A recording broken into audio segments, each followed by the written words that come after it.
ఇది చాలా కష్టమైన పని తమ్ముడు. నువ్వు చూడటానికి చదువుకున్నోళ్ళ ఉన్నావు. నీ చదువు తగ్గట్టు ఏదైనా పని చూసుకోవచ్చుగా. ఎంత కష్టమైన పని అయినా చేస్తానన్నా. అయినా మా చదువు తగ్గట్టు ఉద్యోగాలు ఎవరు ఇస్తున్నారన్నా?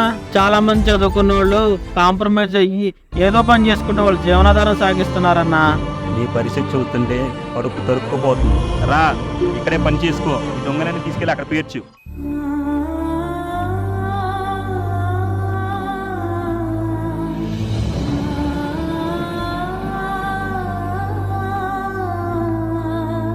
తమ్ముడు, పొద్దు నుంచి చాలా కష్టపడ్డావు. ఇదిగో ఈ 500 రూపాయలు తీసుకొని రేపు పొద్దున్న 9 గంటకల్లా వచ్చేయే. మా నీకు ఒంట్లో బాగాలేదన్నావుగా, ఇదిగో అమ్మా 500 హాస్పిటల్లో చూపించుకో. డబ్బులు ఎక్కడయ్యా నీకు? కష్టపడి పని చేసి తీసుకొచ్చానమ్మా, తీసుకో.